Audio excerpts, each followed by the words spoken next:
dan lengkap mengenai tindak pidana yang didakwakan dengan menyebutkan waktu dan tempat tindak pidana itu dilakukan. Menimbang bahwa berdasarkan ketentuan pasal 143 ayat 2 KUHP tersebut di atas, maka isi surat dakwaan mengandung dua syarat, yakni syarat formal dan syarat material.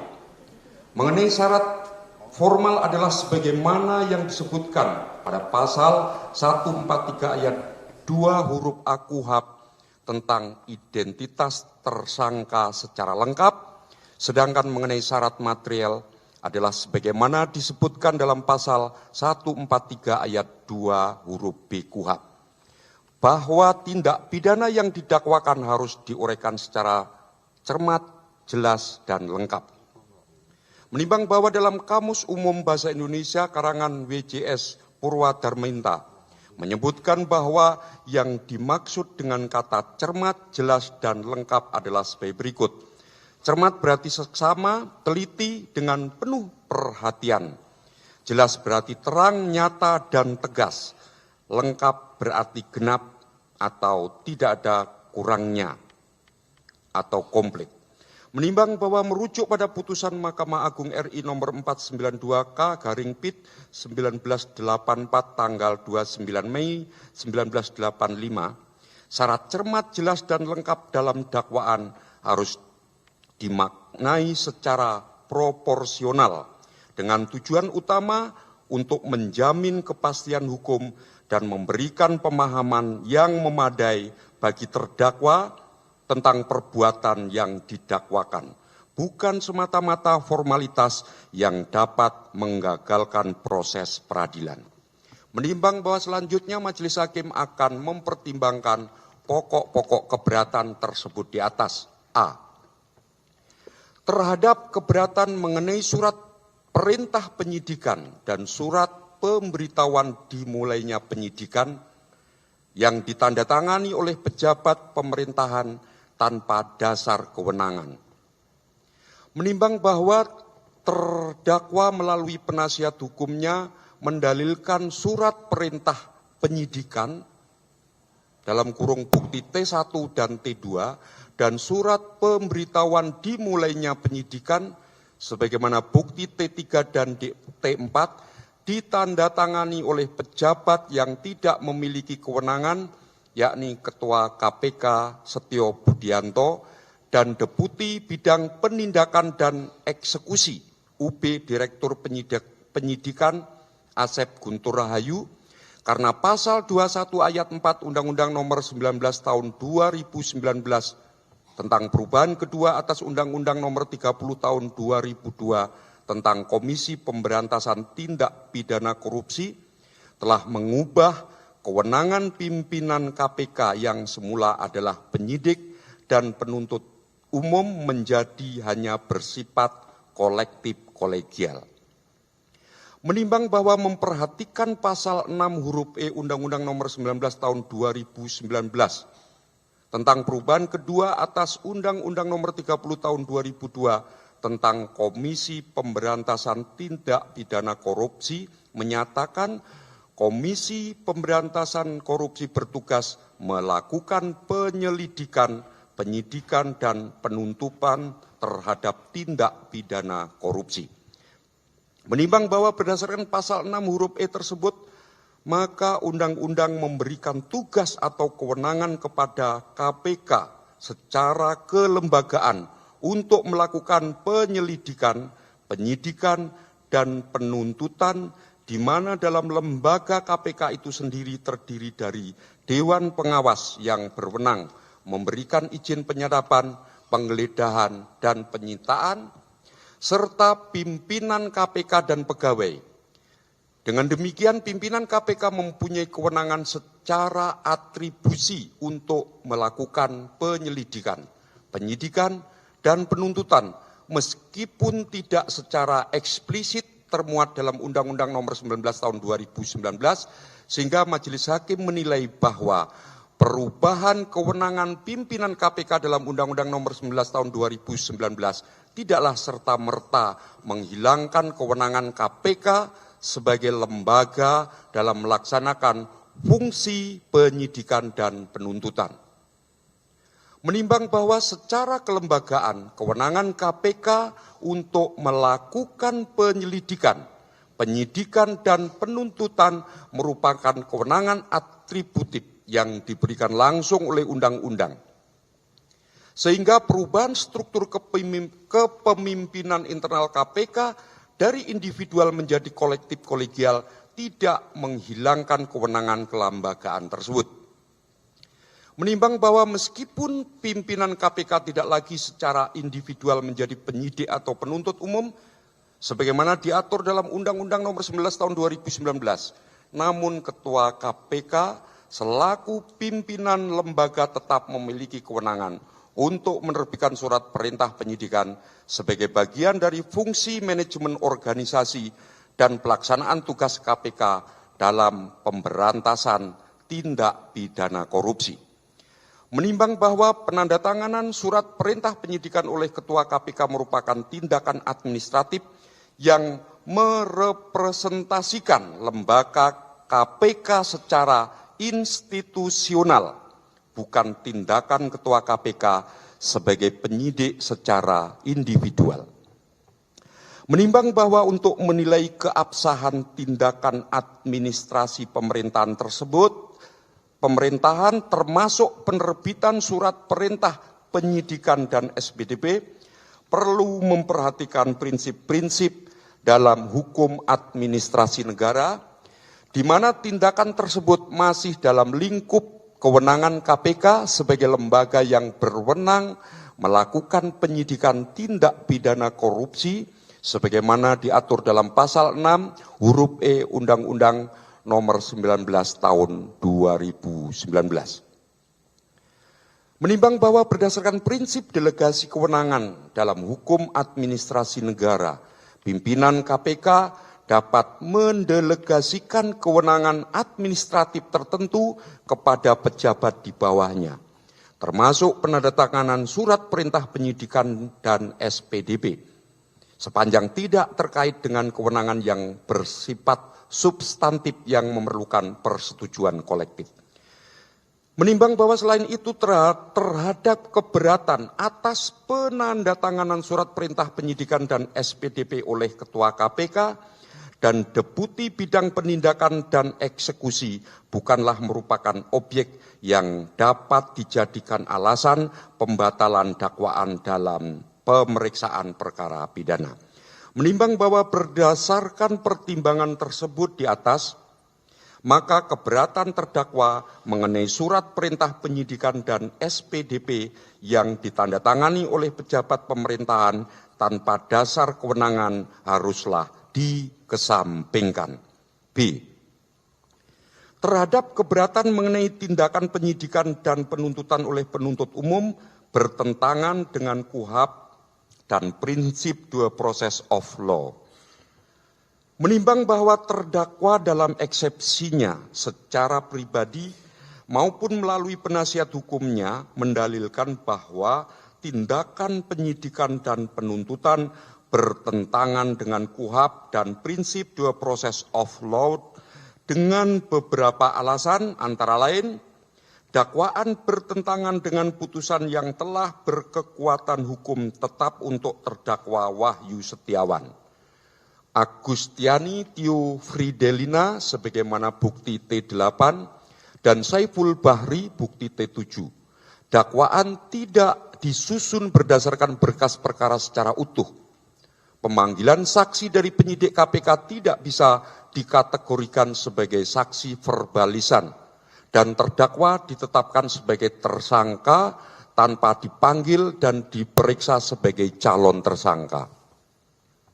Menimbang bahwa terkait dengan dalil bahwa dakwaan bertentangan dengan putusan yang telah berkekuatan hukum tetap untuk terdakwa Wahyu Setiawan, Agustiani Tio Fridelina, dan Saiful Bahri, Majelis Hakim berpendapat bahwa putusan-putusan tersebut tidak secara otomatis mengikat atau membatasi penuntutan terhadap pihak lain, termasuk terdakwa Hasto Kristianto, yang diduga terlibat dalam tindak pidana yang sama.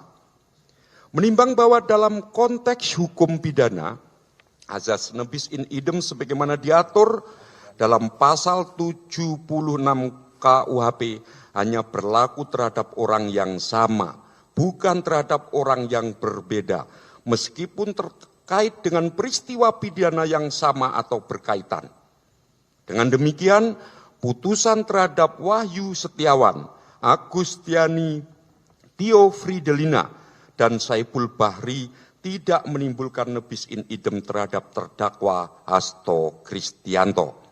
Menimbang bahwa sekalipun terdapat perbedaan konstruksi fakta antara dakwaan dalam perkara ini dengan fakta yang terungkap dalam putusan terdahulu, hal tersebut tidak serta-merta menjadikan dakwaan batal demi hukum, melainkan harus diuji dalam pembuktian di persidangan. Menimbang bahwa dalam konteks sistem peradilan pidana terpadu, prinsip dua process of law tidak dapat ditafsirkan secara kaku sebagai pemenuhan seluruh prosedur tanpa cacat sedikitpun, melainkan harus dilihat secara proporsional.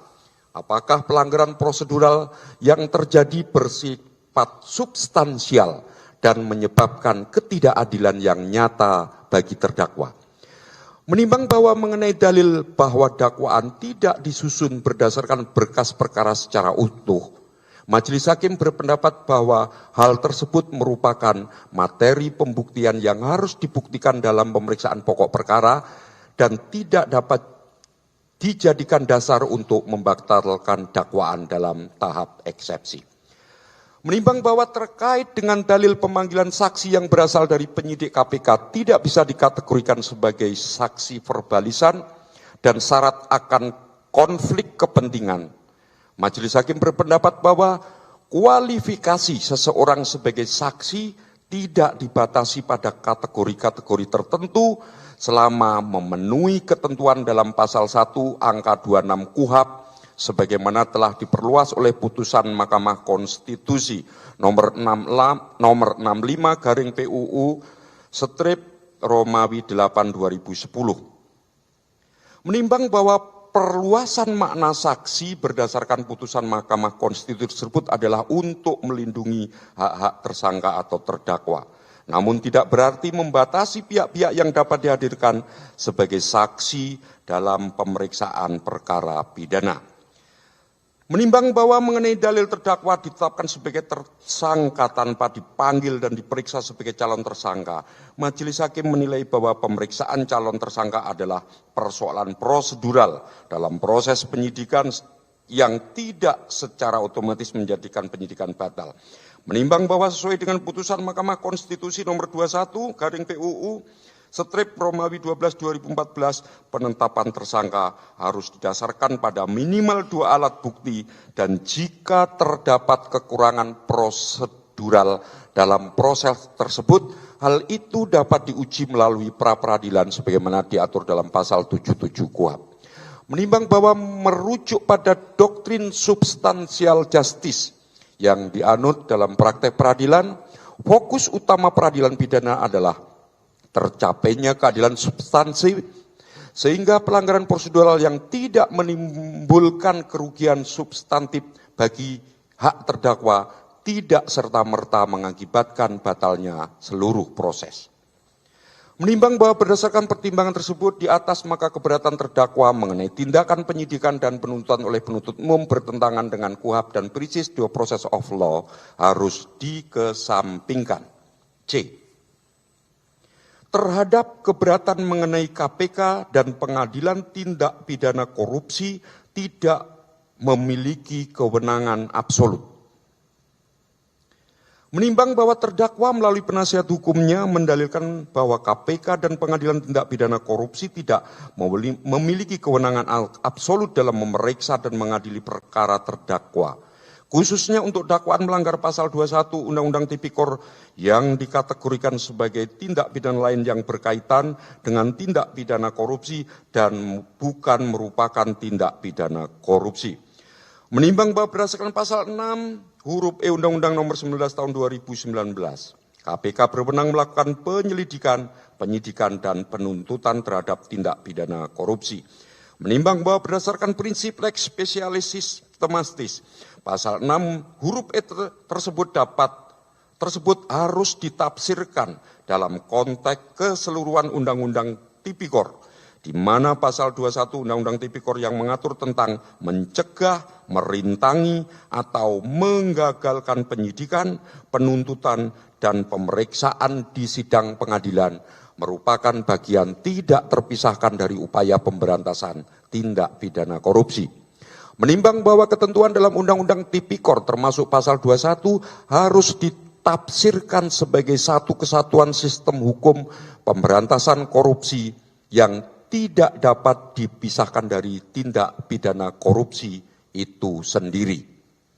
Menimbang bahwa meskipun pasal 21 Undang-Undang Tipikor ditempatkan pada bab 3 tentang tindak pidana lain yang berkaitan dengan tindak pidana korupsi, namun hal tersebut tidak mengeluarkannya dari lingkup tindak pidana korupsi dalam arti luas sebagaimana dimaksud pasal 5 Undang-Undang Nomor 46 Tahun 2009 tentang Pengadilan Tindak Pidana Korupsi.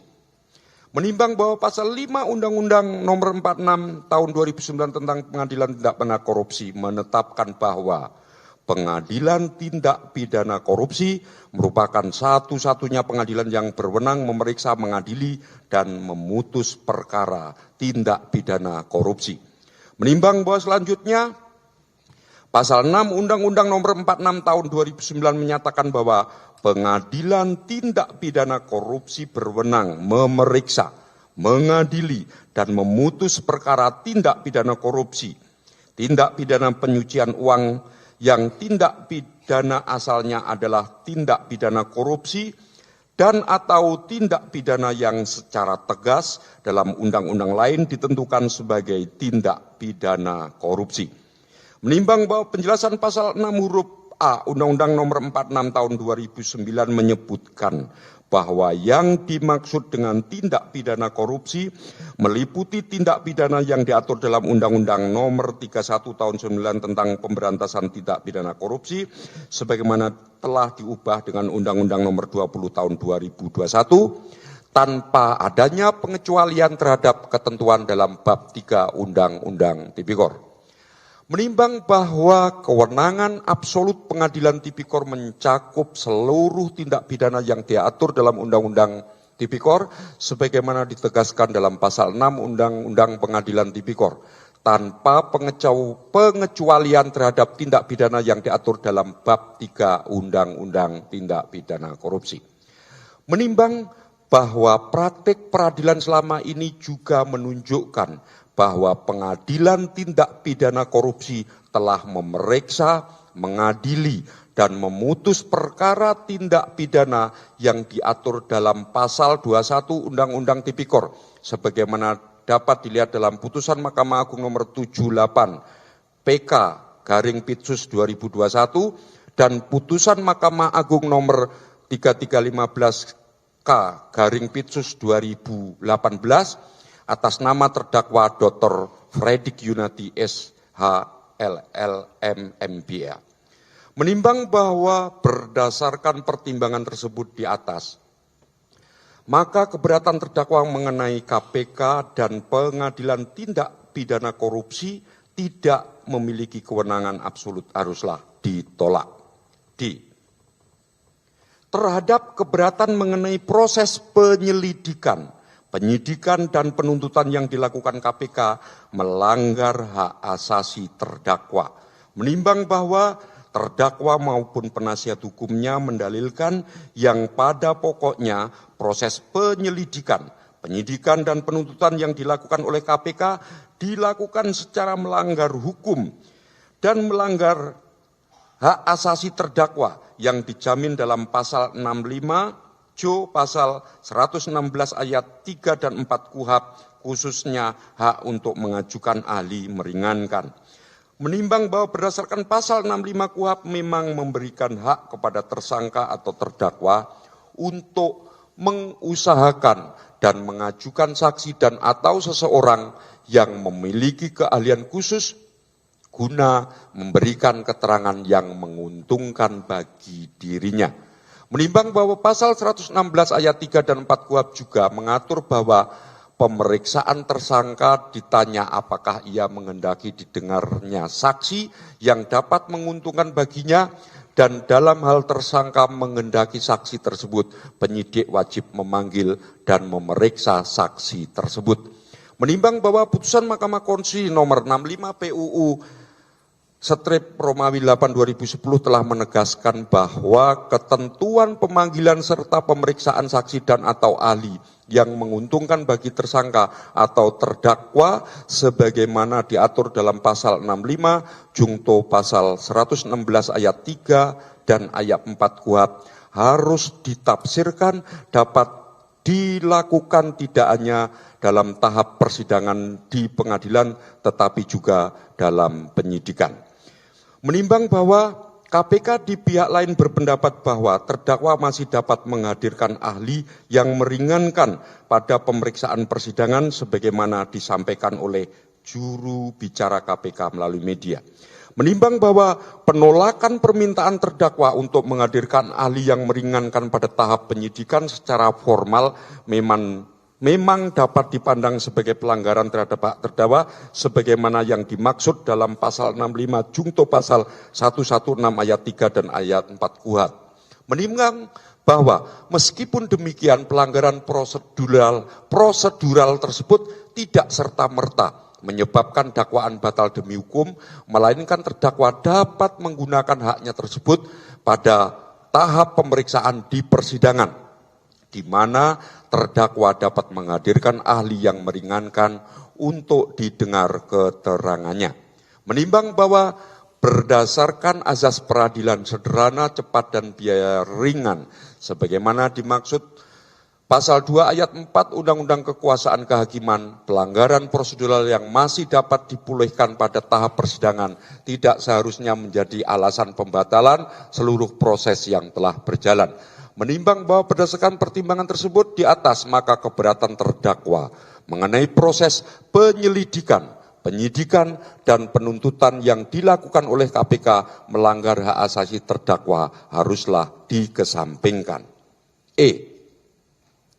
Terhadap keberatan mengenai kelirunya penafsiran penuntut umum terhadap pasal 21 Undang-Undang Tindak Pidana Korupsi.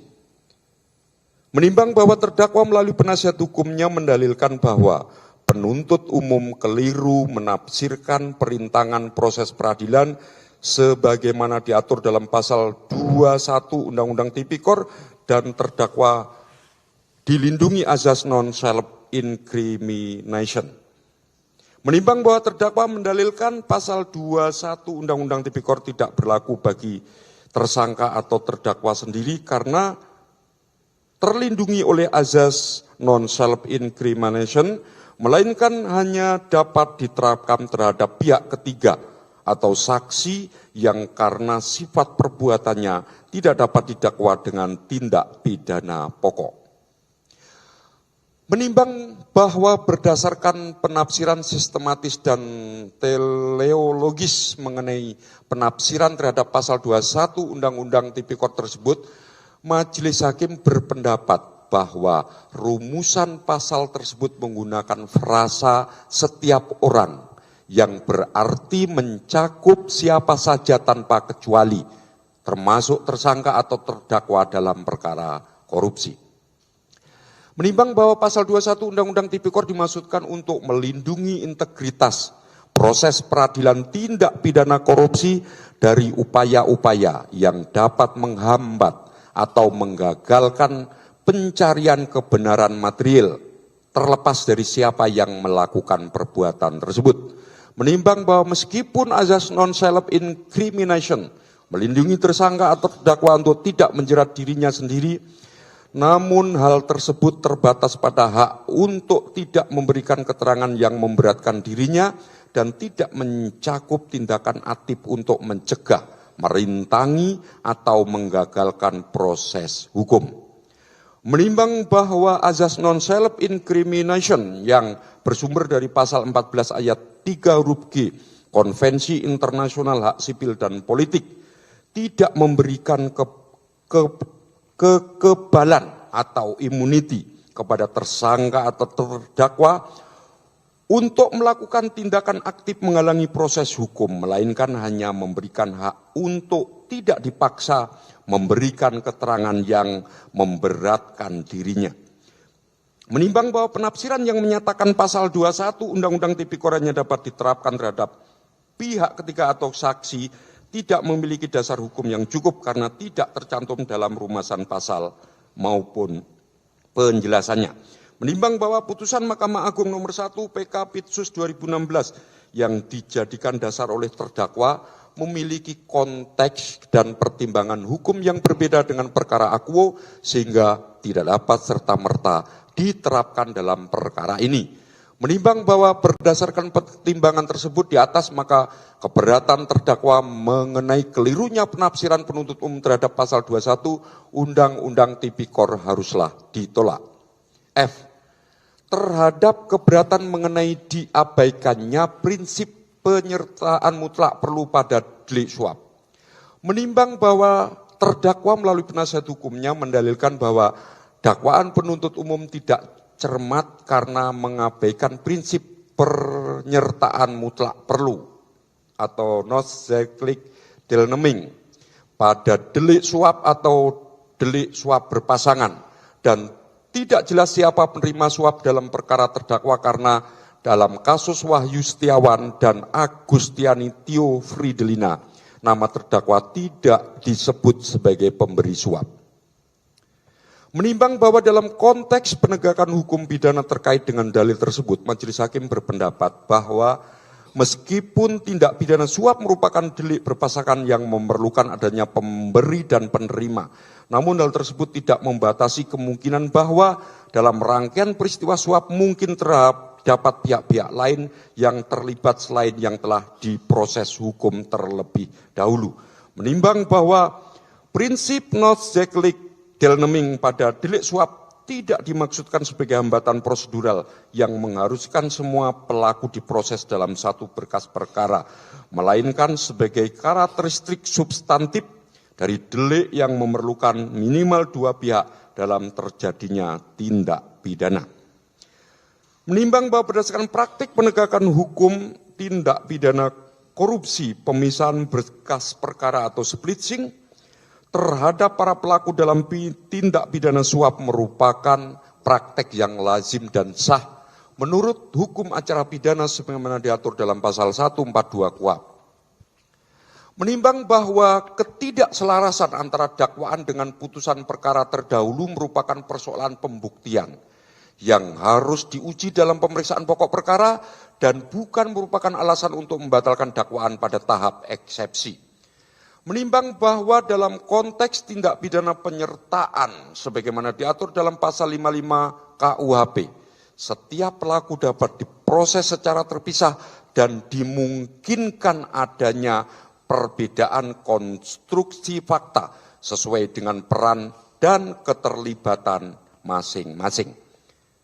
Menimbang bahwa berdasarkan pertimbangan tersebut di atas, maka keberatan terdakwa mengenai diabaikannya prinsip penyertaan mutlak pada delik suap haruslah dikesampingkan. G. Terhadap keberatan mengenai tidak cermat, tidak jelas, dan tidak lengkapnya dakwaan penuntut umum. Menimbang bahwa terdakwa melalui penasihat hukumnya mendalilkan bahwa dakwaan penuntut umum disusun secara tidak cermat, tidak jelas, dan tidak lengkap atau obscurable, karena beberapa alasan antara lain. Tidak menegaskan bentuk penyertaan terdakwa, kesalahan dalam penyebutan pasal 65 ayat 1 KUHP yang seharusnya KUHP, dan keliru menerapkan konkursus realis pada pasal 65 ayat 1 KUHP. Menimbang bahwa terkait dengan dalil tidak ditegaskannya bentuk penyertaan terdakwa dalam dakwaan, majelis hakim berpendapat bahwa penuntut umum telah menguraikan perbuatan material yang diduga dilakukan oleh terdakwa dalam dakwaannya dengan diantaranya menarasikan dengan kata-kata terdakwa bersama Doni Tri Istiqomah, Saipul Bahri, dan Harun Masiku telah menerima sejumlah $57,350 Singapura atau setara 600 juta rupiah kepada Wahyu Setiawan. Menimbang bahwa meskipun tidak secara eksplisit menyebutkan bentuk penyertaan yang spesifik dalam kurung plager, non plager dan made plager, namun kata bersama-sama dapat dimaknai sebagai kata lain dari turut serta melakukan atau made plager. Hal mana sesuai pendapat R. Susilo dalam bukunya yang berjudul Kitab Undang-Undang Hukum Pidana beserta komentarnya dalam halaman 73 menjelaskan apa yang dimaksud dengan orang yang turut serta melakukan atau made plager, di mana turut melakukan dapat diartikan bersama-sama melakukan, yang sedikitnya dilakukan oleh dua orang atau lebih. Persamaan arti turut serta melakukan adalah bersama-sama juga dapat dilihat pada pasal 20 huruf C Undang-Undang Nomor 1 tahun 2023 tentang Kitab Undang-Undang Hukum Pidana, di mana dalam penjelasan pasal 20 huruf C menjelaskan bahwa yang dimaksud dengan turut serta melakukan tindak pidana adalah mereka yang bekerja sama secara sadar dan bersama-sama secara fisik melakukan tindak pidana. Menimbang bahwa merujuk pada jurisprudensi Mahkamah Agung dalam putusan nomor 492 Kapit 84 tanggal 29 Mei 85, surat dakwaan harus dinilai secara keseluruhan dan tidak terpaku pada formalitas perumusan sepanjang terdakwa dapat memahami dengan jelas perbuatan apa yang didakwakan kepadanya.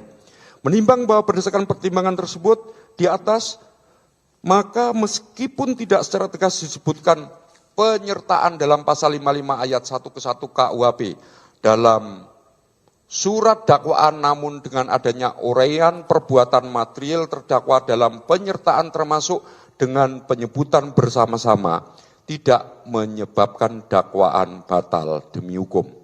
Menimbang bahwa mengenai kekeliruan penyebutan pasal 65 ayat 1 KUHP yang seharusnya pasal 65 ayat 1 KUHP dan telah diajukan renvoi oleh penuntut umum pada persidangan tanggal 14 Maret 2025, meskipun terdakwa melalui penasihat hukumnya menolak renvoi tersebut, Majelis Hakim berpendapat bahwa sepanjang perubahan melalui renvoi secara substansi tidak menggambarkan suatu tindak pidana baru, perubahan atas surat dakwaan boleh saja dilakukan oleh penuntut umum yang dapat dipandang sebagai kesalahan penulisan atau clerical error yang tidak substansial.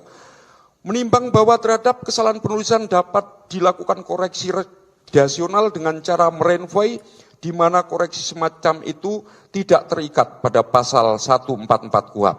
Sehingga dengan demikian, perubahan kesalahan ketik pada surat dakwaan tersebut tidak bisa dijadikan dasar untuk menyatakan dakwaan batal demi hukum, karena dari keseluruhan isi dakwaan dalam perkara ini dapat dipahami dengan jelas bahwa yang dimaksud adalah pasal 65 ayat 1 KUHP. Terlebih lagi dalam praktek peradilan terkait salah ketik pada surat dakwaan berdasarkan putusan Mahkamah Agung nomor 1162 Kapit garing 1986 menyatakan bahwa kekeliruan pengetikan yang tidak mengubah materi dalam surat dakwaan tidak membawa akibat hukum.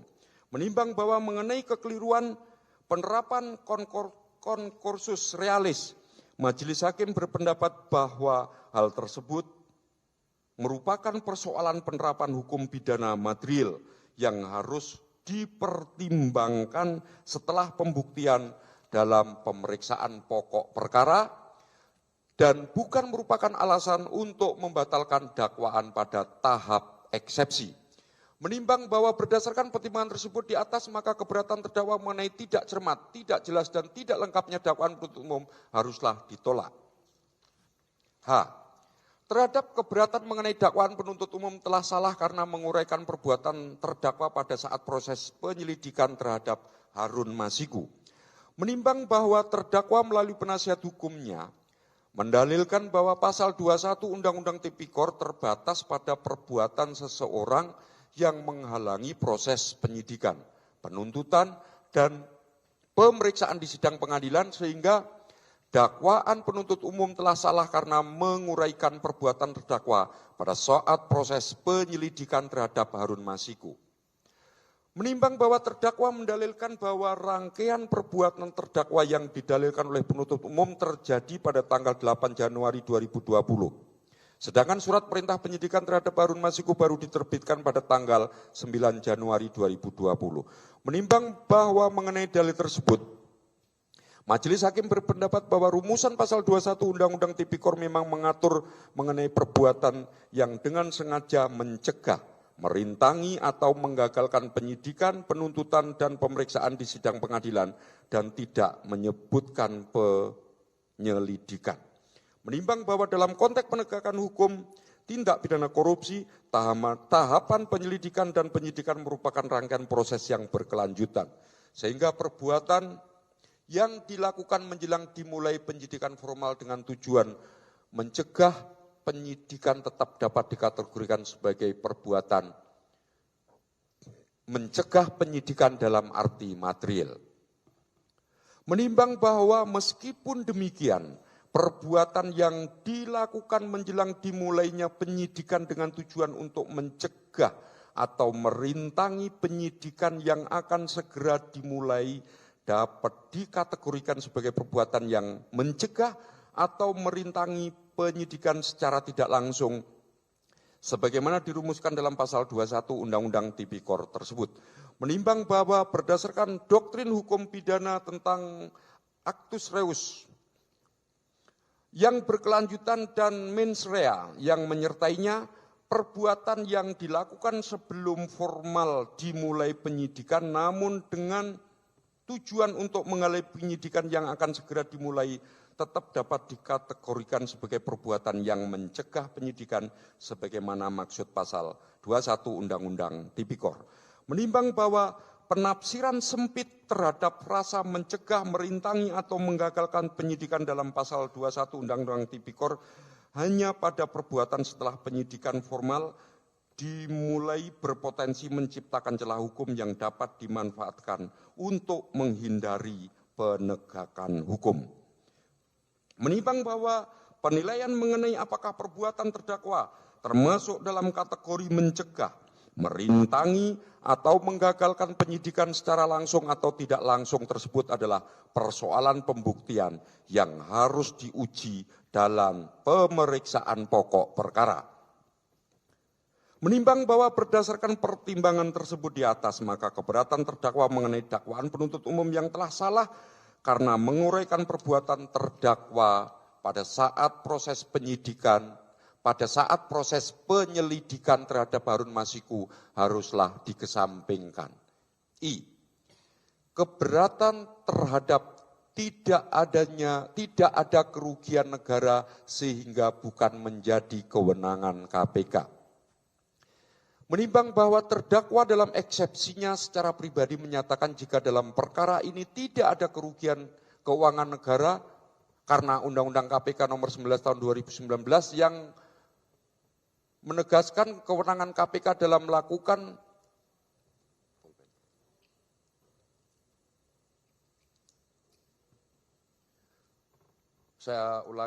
yang menegaskan kewenangan KPK dalam melakukan penyelidikan, penyidikan dan penuntutan tindak pidana korupsi yang antara lain menyangkut kerugian negara paling sedikit 1 miliar, artinya persoalan ini bukan kewenangan KPK. Menimbang bahwa dalam perkara ini terdakwa telah didakwa oleh penuntut umum dengan dakwaan tidak hanya melanggar pasal 21 Undang-Undang 31 tahun 1999 tentang pemberantasan tindak pidana korupsi sebagaimana telah diubah dengan Undang-Undang RI nomor 20 tahun 2001 tentang perubahan atas Undang-Undang RI nomor 31 tahun 99 tentang tindak pidana korupsi, namun juga didakwa melanggar pasal 5 ayat 1 huruf A atau pasal 13 Undang-Undang Tipikor jungto pasal 55 ayat 1 ke 1 KUHP jungto pasal 64 ayat 1 KUHP. Menimbang bahwa dengan didakwanya terdakwa dengan pasal 5 ayat 1 huruf A atau pasal 13 Undang-Undang Tipikor jungto pasal 55 ayat 1 ke 1 KUHP jungto pasal 64 ayat 1 KUHP tersebut menunjukkan bahwa terdakwa turut serta melakukan penyuapan terhadap seseorang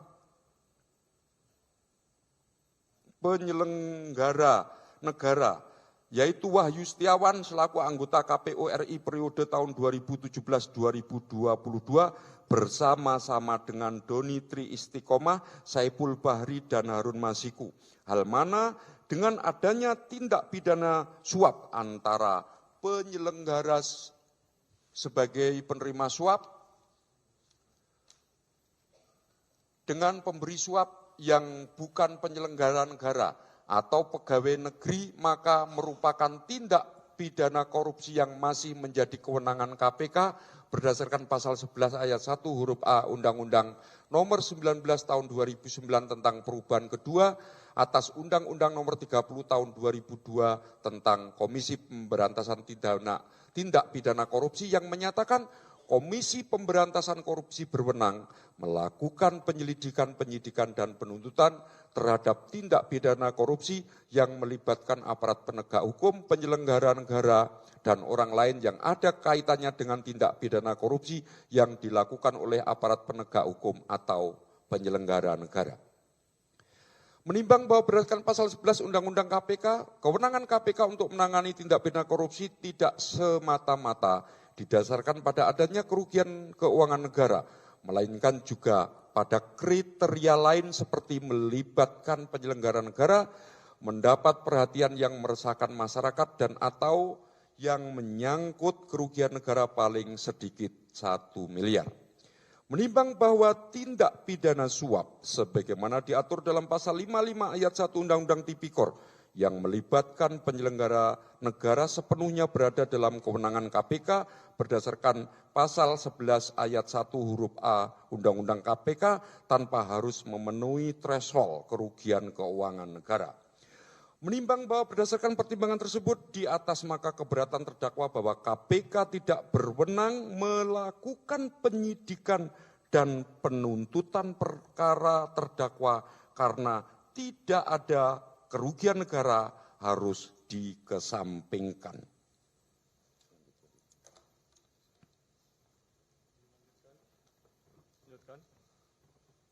Menimbang bahwa sekedar sebagai suatu pandangan hukum sehubungan dengan surat dakwaan M. Yahya Harahap dalam bukunya Pembahasan Permasalahan dan Penerapan KUHP, Penyidikan dan Penuntutan pada halaman 384 menegaskan bahwa penguraian fakta dan keadaan yang lengkap dalam surat dakwaan lebih memberi penjelasan bagi terdakwa dan hakim tentang tindak pidana yang didakwakan. Akan tetapi, surat dakwaan yang tidak memuat uraian tentang fakta dan keadaan secara sempurna dan lengkap tidak mengakibatkan batalnya surat dakwaan. Menimbang bahwa selanjutnya ditegaskan dalam putusan Mahkamah Agung RI nomor 36K/KR 1968 tanggal 20 Agustus 1969 yang memberikan kaedah, walaupun surat dakwaan tidak menyebutkan fakta dan keadaan yang menyertai perbuatan yang didakwakan secara lengkap tergambar, tidak dengan sendirinya mengakibatkan batalnya putusan. Menimbang, kemudian M. Yahya Harahap SH menegaskan lebih lanjut dalam bukunya tersebut, halaman 161 dan 162, yang berpendapat bahwa sebenarnya pasal 143 ayat 2 huruf B KUHP tidak menyebut dengan tegas keharusan surat dakwaan menguraikan secara cermat, jelas, dan lengkap cara tindak pidana dilakukan. Dan yang diharuskan adalah uraian cermat, jelas, dan lengkap mengenai tindak pidana yang didakwakan, termasuk uraian tentang keadaan yang melekat pada tindak pidana. Namun tidak semua keadaan meski diuraikan, tetapi cukup keadaan yang benar-benar relevan dengan dan kejelasan tindak pidana yang didakwakan. Menimbang bahwa berdasarkan pendapat Dr. Sukmana tersebut di atas, memperhatikan uraian surat dakwaan penuntut umum dalam perkara ini, Majelis Hakim menilai bahwa penuntut umum telah menguraikan unsur-unsur tindak pidana yang didakwakan secara cermat, jelas, dan lengkap berdasarkan hal-hal yang relevan dari hasil pemeriksaan penyidikan sehingga menjadi jelas tentang tindak pidana yang didakwakan. Menimbang bahwa merujuk pada prinsip peradilan cepat, sederhana, dan biaya ringan serta asas kepastian hukum, keberatan formil yang diajukan terdakwa dan penasihat hukum tidak cukup beralasan untuk menghentikan proses pemeriksaan perkara ini pada tahap eksepsi. Menimbang bahwa sejalan dengan tujuan hukum acara pidana yang menemukan kebenaran material dan mengadili dengan adil dan benar, maka sebagian keberatan-keberatan terdakwa dan penasihat hukumnya lebih menyangkut aspek pembuktian lebih tepat dipertimbangkan dalam pemeriksaan pokok perkara. Menimbang bahwa berdasarkan seluruh pertimbangan di atas, majelis hakim berpendapat bahwa keberatan eksepsi yang diajukan oleh terdakwa melalui penasihat hukumnya tidak beralasan menurut hukum. Menimbang bahwa oleh karena keberatan eksepsi terdakwa tidak beralasan menurut hukum, maka pemeriksaan perkara ini harus dilanjutkan dalam pemeriksaan pokok perkara. Menimbang oleh karena putusan ini mengenai keberatan dari penasihat hukum terdakwa dan terdakwa terhadap terdakwa penuntut umum, maka perhitungan mengenai biaya perkara ini ditangguhkan sampai dengan putusan akhir. Mengingat pasal 1656 ayat 1 dan ayat 2 Kitab Undang-Undang Nomor 8 1981 tentang hukum acara pidana atau KUHP mengadili: 1. Menyatakan keberatan dari penasihat hukum terdakwa dan terdakwa Hasto Kristianto tidak dapat diterima. 2. Memerintahkan penuntut umum untuk melanjutkan pemeriksaan perkara nomor 36/PIT/TPK/2025 PN Jakarta Pusat atas nama terdakwa Hasto Kristianto berdasarkan surat dakwaan penuntut umum tersebut di atas. 3. Menangguhkan biaya perkara sampai dengan putusan akhir. Demikian diputuskan dalam sidang permusyawaratan majelis hakim tindak pidana korupsi pada Pengadilan Negeri Jakarta Pusat pada hari Kamis 27 Maret 2025 oleh Rios Ramanto SHMA selaku Hakim Ketua, Fajar Kusuma Haji SHMA dan Hakim Ad hoc tindak pidana korupsi Dr. Sigit Herman Binaji SHM masing-masing sebagai hakim anggota, yang diucapkan dalam sidang terbuka untuk umum pada hari Jumat tanggal 11 April 2025 oleh Hakim Ketua dengan didampingi para hakim anggota Sunoto SHMH dan Hakim Ad hoc tindak pidana korupsi Dr. Haji Sigit Herman Binaji SHM berdasarkan penetapan Ketua Pengadilan Negeri Tindak Pidana Korupsi pada Pengadilan Negeri Jakarta nomor 36 Pitsus TPK 25 tanggal 11 April 2025 dibantu oleh Kusuma Wati, panitera pengganti pada Pengadilan Tindak Pidana Korupsi pada Pengadilan Negeri Jakarta Pusat, serta dihadiri oleh Wawan Yunarwanto dan kawan-kawan penuntut umum pada Komisi Pemberantasan Korupsi dan terdakwa didampingi para penasihat hukumnya. Begitu ya putusan yang telah dijatuhkan oleh majelis, dan terhadap putusan ini kepada terdakwa dan penasihat hukum dapat mengajukan perlawanan sebagaimana telah ditentukan oleh undang-undang, dan oleh karena putusan penasihat hukum eksepsi atas penasihat hukum terdakwa ditolak, maka sidang dilanjutkan dengan acara berikutnya, yaitu adalah pemeriksaan saksi. Dan untuk itu setelah majelis bermusyawarah, maka acara berikutnya adalah pemeriksaan saksi diagendakan pada hari Kamis tanggal 17 April 2025. Ya, karena hari Jumat libur.